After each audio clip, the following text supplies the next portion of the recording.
I can still smell the salt in the air when I close my eyes, that thick Miami humidity that clung to everything like a second skin. And I think about how Sarah used to say the ocean called to her in a language only she could understand.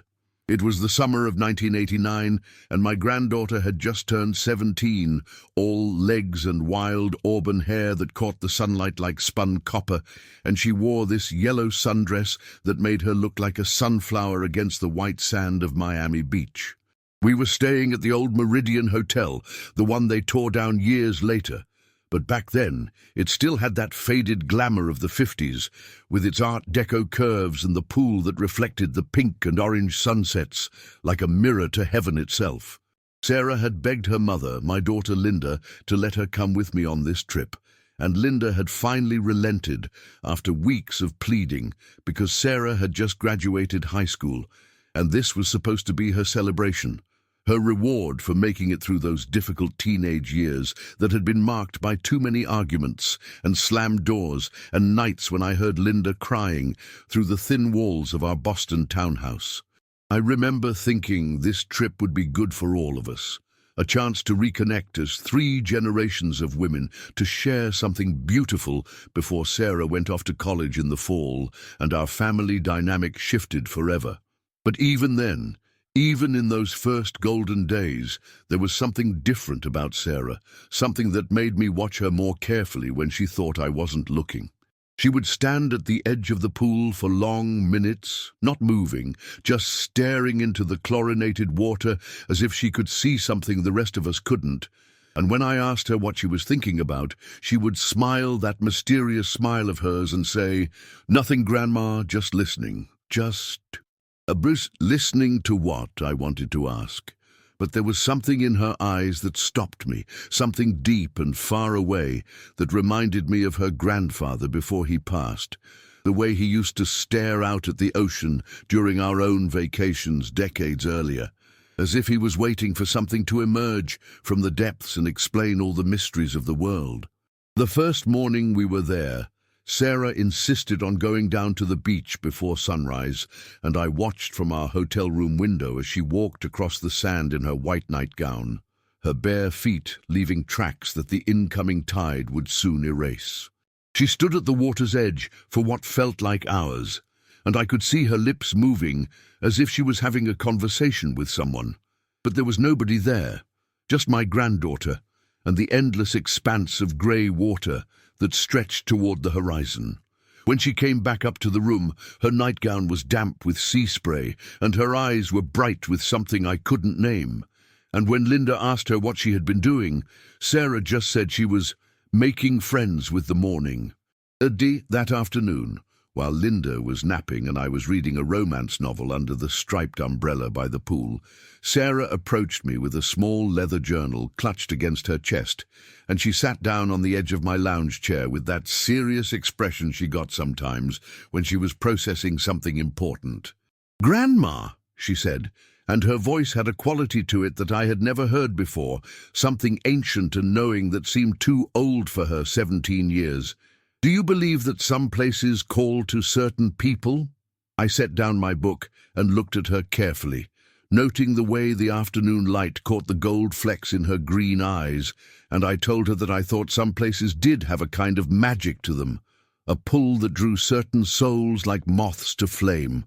She nodded, as if this confirmed something she already knew.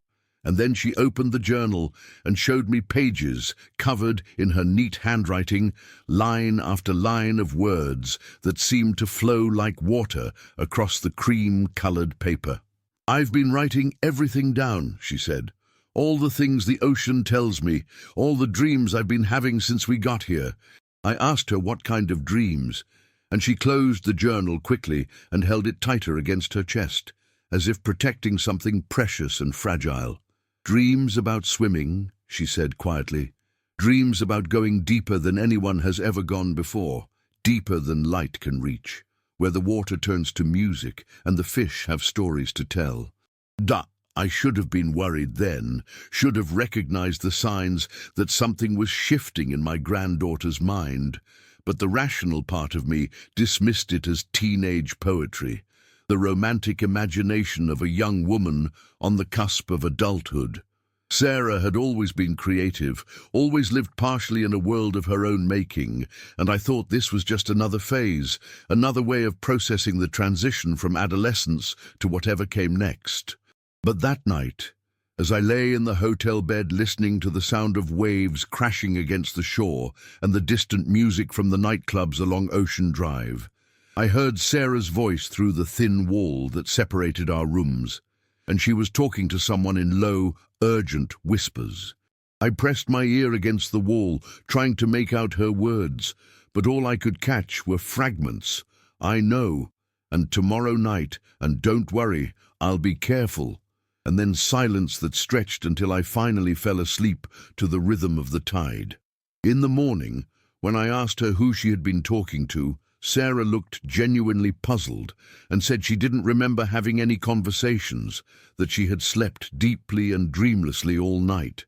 But I had heard what I had heard, and the doubt began to settle in my stomach like a stone. The third day of our vacation dawned grey and overcast, with storm clouds building on the horizon and the ocean taking on that dark, restless quality that made even experienced swimmers think twice about venturing too far from shore. Sarah spent most of the morning writing in her journal, sitting cross-legged on the balcony of our room, while the wind whipped her hair around her face and the first drops of rain began to fall. When Linda suggested we spend the day shopping in one of the indoor malls, Sarah shook her head firmly and said she needed to stay close to the water, that she had promised someone she would be available if they needed her. "Promised who?" Linda asked, and I could hear the frustration creeping into her voice, the same tone she had used when Sarah was younger and going through her imaginary friend phase. But Sarah just smiled that distant smile again and said it wasn't important, that we wouldn't understand even if she tried to explain. The tension between mother and daughter had been building all week, and I found myself caught in the middle, trying to keep the peace while wrestling with my own growing unease about Sarah's behavior. That afternoon, despite the storm warnings, Sarah insisted on going down to the pool, and she spent hours floating on her back in the choppy water while the wind howled overhead and the hotel staff repeatedly announced over the loudspeaker that all guests should return to their rooms for safety. I watched her from the window, this young woman who was my blood and my heart, and I felt a cold fear settle in my bones as I realized that she wasn't just floating randomly. She was positioning herself in a very specific spot in the deep end, right where the pool light cast an eerie green glow up through the water. When the lightning began to flash in earnest and the rain turned from drizzle to downpour, I finally went down to physically drag Sarah out of the pool. But when I got there, she was standing in the water up to her waist, her arms stretched out to her sides and her face turned up to the storm-dark sky, and she was laughing with pure joy as the rain pelted down on her upturned face. "Sarah!" I called over the wind. "You need to get out of there right now!" But she didn't seem to hear me, didn't seem to be aware of anything except the feel of the water around her body and the electricity in the air. I had to wade into the pool fully clothed to reach her, and when I grabbed her arm, her skin was cold as ice despite the warm temperature of the water, and her eyes had that same far-away look I had noticed before, as if she was seeing something I couldn't see, hearing something I couldn't hear. "The storm is beautiful, isn't it, Grandma?" she said as I pulled her toward the shallow end, and her voice had a dreamy quality that made the hair on the back of my neck stand up. "It's washing everything clean, preparing the way for what comes next." That night, as the storm raged outside our windows and the old hotel creaked and swayed in the wind, Sarah sat on her bed writing frantically in her journal, page after page of words that seemed to pour out of her like water from a broken dam. I could hear the scratch of her pen against the paper through the wall, a sound that continued long after Linda and I had gone to bed, long after the storm had passed, and the morning sun began to creep through the curtains. When I finally got up to check on her, I found her fast asleep with the journal clutched against her chest, her auburn hair spread across the pillow like seaweed, and there was a smile on her lips that was both peaceful and somehow unsettling. The next morning was Sarah's last day with us. Linda had to fly back to Boston for work, and Sarah was supposed to come with her. But over breakfast, my granddaughter made an announcement that changed everything.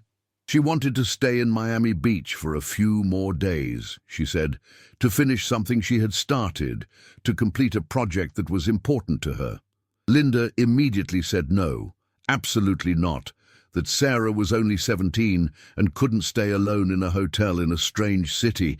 But Sarah had already thought of that and produced a phone number for a friend she claimed to have made, someone named Marina who lived locally and had invited Sarah to stay with her family.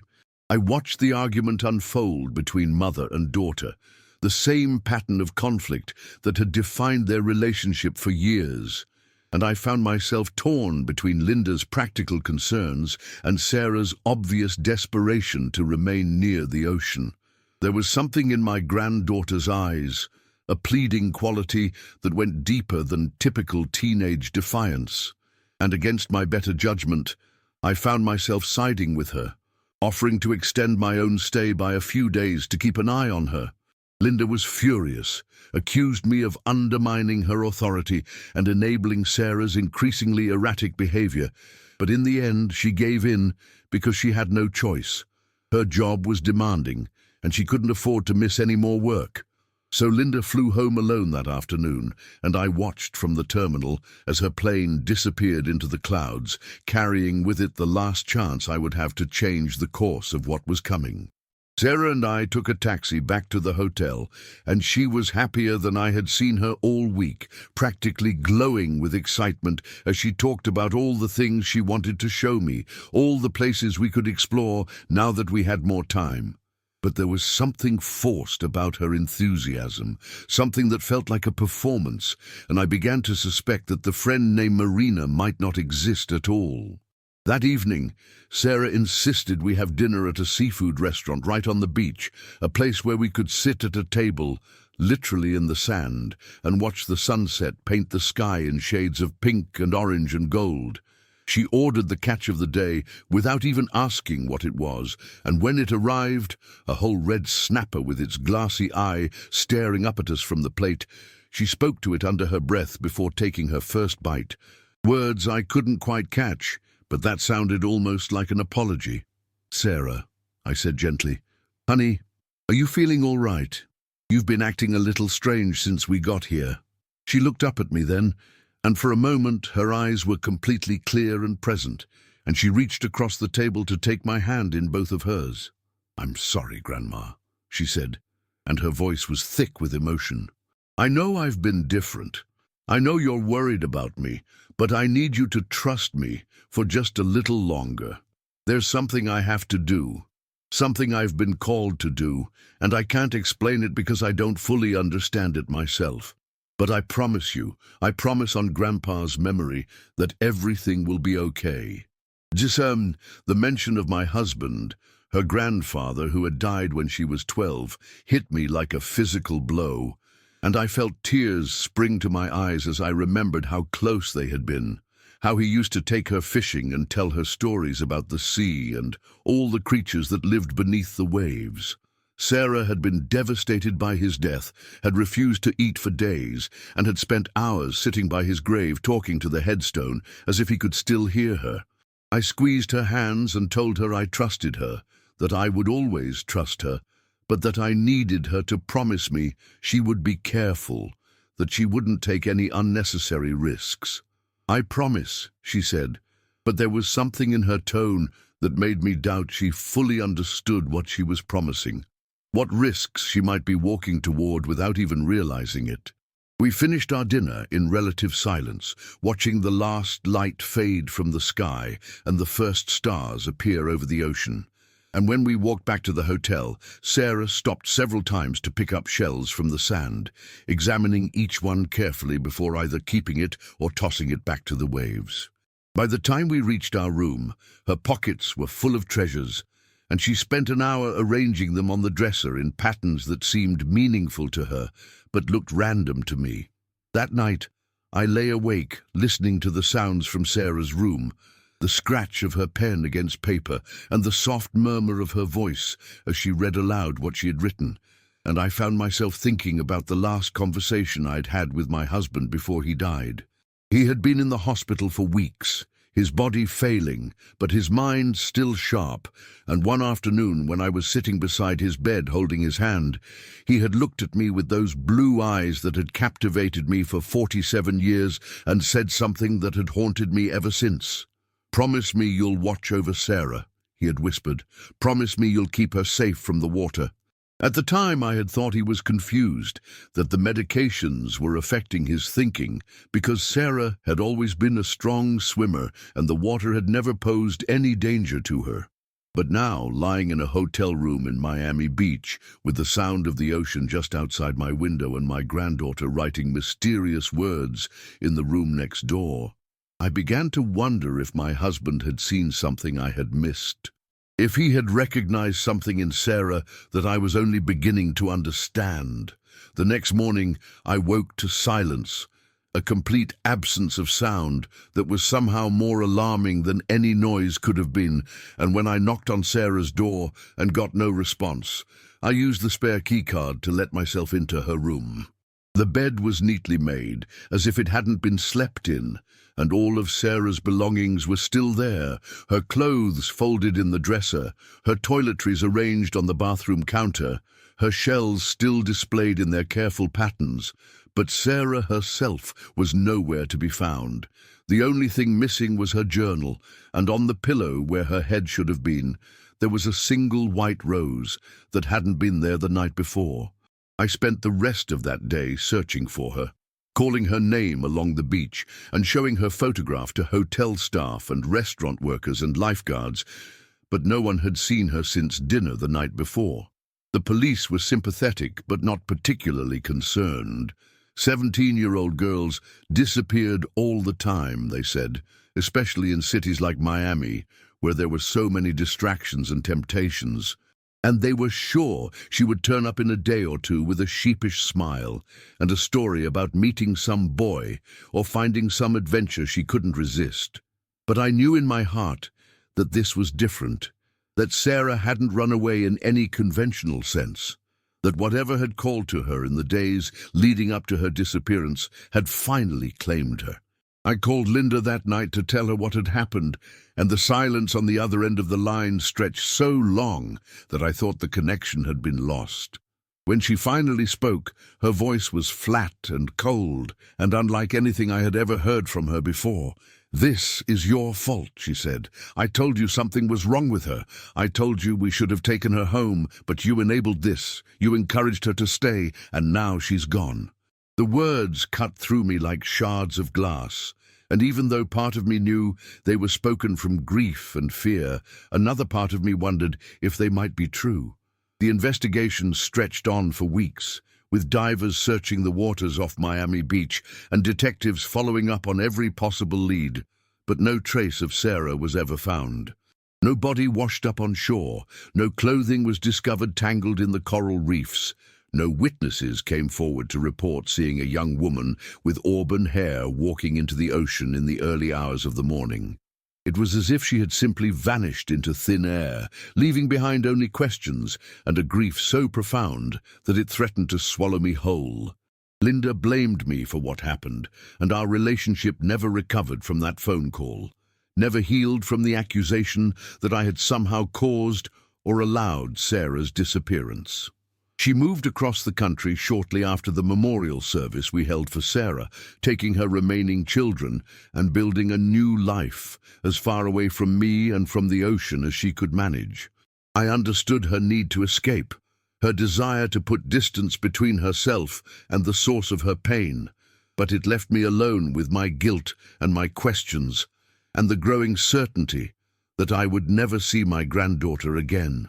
Years passed, and I tried to build a life without Sarah in it, tried to find meaning in the routines of daily existence, and the company of friends who grew tired of hearing about my lost granddaughter and the theories I developed about what might have happened to her.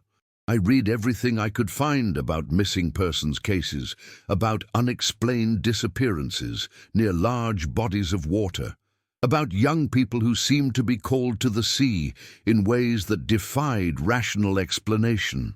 I traveled to other coastal cities, other beaches where similar disappearances had been reported, always hoping to find some clue or connection that might lead me back to Sarah.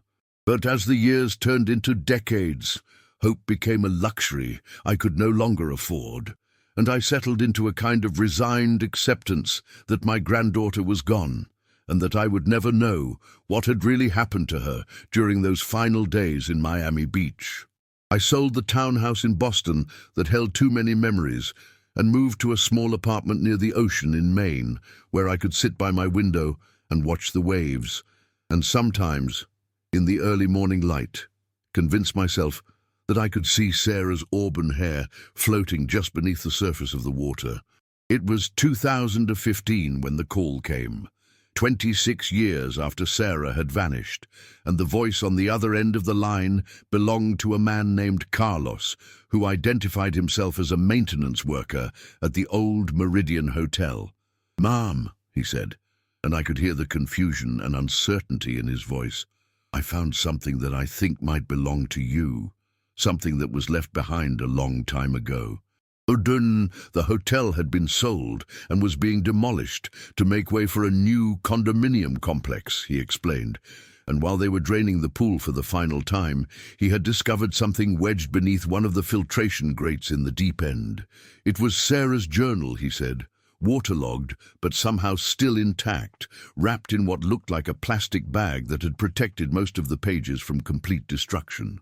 The hotel records showed that I had been a guest during the time period when the journal was likely hidden, and Carlos had managed to track me down through a series of phone calls and internet searches, because something about the journal had disturbed him, something about the words he had glimpsed while examining it to determine its age and origin. I drove to Miami Beach that same day, my hands shaking on the steering wheel as I navigated the familiar highways and bridges that led back to the place where I had lost everything that mattered to me. The Meridian Hotel was a hollow shell by then, its Art Deco facade still standing, but everything inside gutted and stripped bare, and Carlos met me at what had once been the main entrance with a manila envelope clutched in his weathered hands.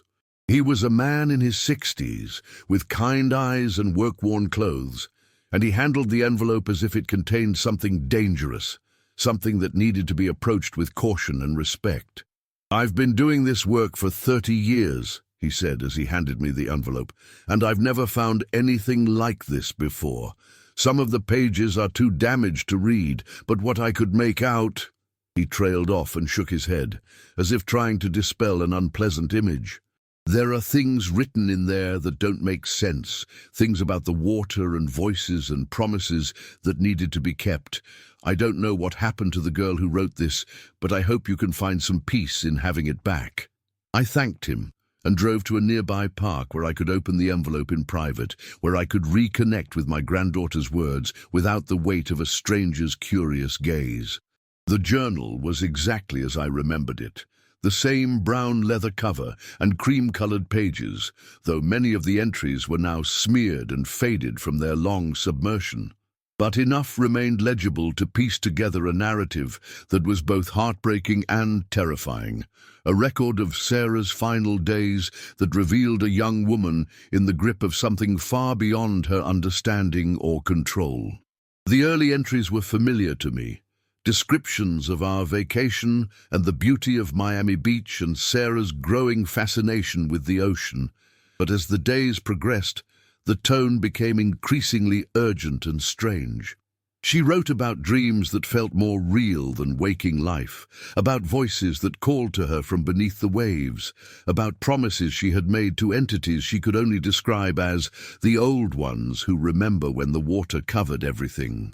She wrote about feeling chosen, about being selected for a purpose that would require great sacrifice but would ultimately serve a greater good. "They tell me that the boundaries are thinning," read one entry that was dated just 2 days before her disappearance, "that the barriers between this world and theirs are growing weak, and that they need someone young and willing to help maintain the balance." They say that Grandpa understands now, that he's with them in the deep places where time moves differently and the pressure turns carbon into diamonds. They promise that I'll see him again, that we'll swim together in waters so clear and blue that the surface world will seem like a dim memory by comparison. Another entry, written on what must have been her last night, was harder to read, both because of the water damage and because of the raw emotion that seemed to bleed through every word. I know Grandma is worried about me, and I know Mom will be angry, but they don't understand that this isn't a choice anymore, that the calling has become so strong that I can barely think about anything else. I can hear them singing to me through the hotel walls, through the concrete and steel and glass, and their song is the most beautiful thing I've ever experienced. It's like coming home to a place I never knew I was missing, like finding the other half of a conversation I've been having my whole life without realizing it. The final entry was just a few lines, written in handwriting that was shakier than usual, as if Sarah had been writing while walking or in some kind of trance. Tonight is the night. I can feel them waiting for me in the deep part of the pool, the part where the light doesn't reach and the water holds secrets that are older than human memory. I'm scared, but I'm also excited because I finally understand what I was born to do. If anyone finds this, please know that I went willingly, that I chose this path with my eyes open and my heart full of love for everyone I'm leaving behind. Tell Grandma that I understand now why Grandpa always stared at the ocean with that look in his eyes. He was remembering. He was remembering where he came from and where he would eventually return. Shoot! I sat in that park for hours, reading and rereading Sarah's final words, trying to make sense of what she had experienced and what had ultimately driven her to make the choice she made. Part of me wanted to dismiss it all as the fantasies of a troubled young woman, the delusions of someone who had lost touch with reality during what should have been a simple family vacation. But another part of me, the part that remembered my husband's strange warning about keeping Sarah safe from the water, wondered if there might be more truth in her words than I was comfortable admitting. That night, I checked into a small hotel near the beach, not far from where the Meridian had stood, and I walked down to the water's edge in the early hours of the morning when the moon was full, and the waves were gentle and rhythmic against the shore. I stood in the same spot where I had watched Sarah commune with the dawn all those years ago, and I tried to hear what she had heard, tried to feel what she had felt during those final days when the boundary between her world and something else had grown thin enough for her to step through. The ocean was beautiful in the moonlight, its surface like black silk threaded with silver, and as I stood there with Sarah's journal clutched against my chest, I could almost convince myself that I heard something beneath the sound of the waves, something that might have been singing or might have been the wind playing tricks with the water and the sand. I thought about my husband, about the way he had always been drawn to the ocean despite his inability to swim well, about the peace that had settled over his features whenever we vacationed near large bodies of water. I thought about Sarah, about the joy on her face when she floated in the hotel pool and the mystery in her eyes when she spoke about the voices only she could hear. And standing there in the darkness with the Atlantic Ocean stretching endlessly before me, I finally understood that some questions don't have answers that make sense to the living, that some mysteries are meant to remain unsolved by those of us who are still bound by the limitations of flesh and bone and the need to breathe air instead of water.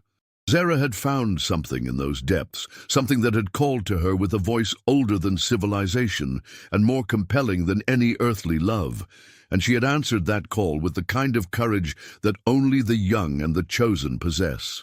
I kept the journal with me when I returned to Maine, and I read it whenever the loneliness became too heavy to bear. Whenever I needed to feel close to Sarah and to remember that her disappearance, whatever its true nature, had been her choice, and not something that had been forced upon her. The pages continued to fade over time, the water damage claiming more and more of her words, until only fragments remained. But those fragments were enough to sustain me. enough to remind me that love doesn't end when someone steps through a door we can't see or understand.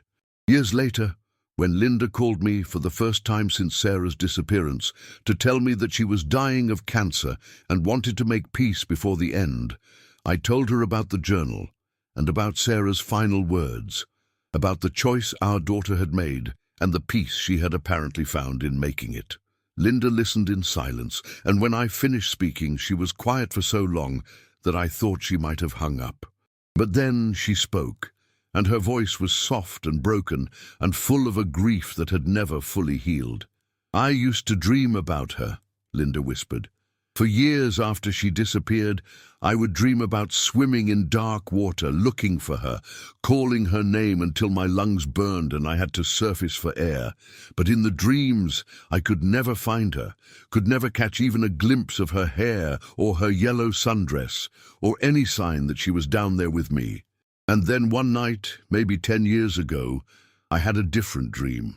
I dreamed that I was floating on my back in warm, clear water, and I could see all the way down to the bottom where Sarah was standing, and she was smiling up at me and waving, and she looked so happy, so completely at peace, that I woke up crying with relief instead of sorrow. And Linda died 3 months later, and I was the only person at her funeral who knew about that final dream, about the vision of Sarah happy and whole in whatever realm she had chosen to inhabit. I scattered Linda's ashes in the ocean off the coast of Maine, and as I watched them dissolve into the waves, I spoke aloud to both of my lost daughters, telling them that I loved them and that I understood, finally, that some journeys are meant to be taken alone, and that some destinations can only be reached by those brave enough to let go of everything familiar and safe. Now I am 89 years old, and my own journey is nearing its end, and I find myself thinking more and more about the ocean and about the mysteries it holds beneath its surface. Sarah's journal is falling apart, the last of her words dissolving into illegibility, but I don't need to read them anymore because I have memorized every phrase, every insight, every expression of love and longing and desperate hope. I dream about her sometimes, about swimming in warm, dark water where time moves differently and the pressure creates diamonds from carbon and love. I dream about my husband too, about the way he used to stare at the ocean with recognition in his eyes, as if he was seeing something that belonged to him, something that was calling him home. And sometimes, in those dreams, I see all three of us together. Sarah and Linda and my husband and me, swimming in water so clear and blue that the surface world seems like a distant memory, like something we once knew but no longer need. The doctors tell me I don't have much time left, that the cancer spreading through my bones will claim me sooner rather than later, and when they say this, I nod and smile and tell them I'm ready, that I've been preparing for this journey for longer than they know. I've moved from my apartment to a small cottage right on the water where I can fall asleep each night to the sound of waves against the shore and wake each morning to the sight of the sun rising over the endless expanse of the Atlantic. I still have Sarah's journal, what's left of it, and I keep it on the table beside my bed where I can reach for it whenever I need to remember that love is stronger than death and that some promises transcend the boundaries between worlds. Sometimes, when the moon is full and the tide is high, I walk down to the water's edge and I speak to Sarah, telling her about my day and asking her to watch over me during the journey I'll soon be taking. And sometimes, if I listen carefully enough, I can hear her voice in the rhythm of the waves, telling me not to be afraid, telling me that the water is warm and welcoming and full of wonders that can't be imagined by those who have never surrendered themselves to its embrace. The last entry in Sarah's journal, the one that I've read so many times that I can recite it from memory, even though the ink has long since faded to invisibility, was a single line that she wrote on the morning of her disappearance. "I am not lost. I am found." Elite, for 26 years, I struggled to understand what she meant by those words. But now, as I prepare to follow her into whatever lies beyond this world of air and light and solid ground, I think I finally comprehend the truth.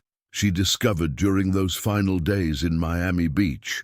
Sarah wasn't taken by the ocean. She was welcomed by it, embraced by something ancient and eternal that recognized her as one of its own.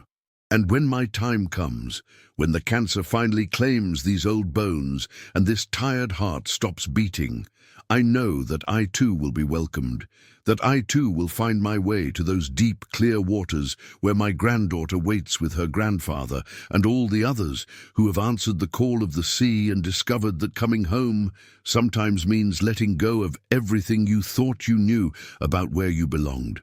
Until then, I sit by my window and watch the waves and hold what remains of Sarah's journal, and I remember the smell of salt air and the sound of her laughter and the way she looked in that yellow sundress, like a sunflower against the white sand of Miami Beach, beautiful and wild and completely, absolutely free.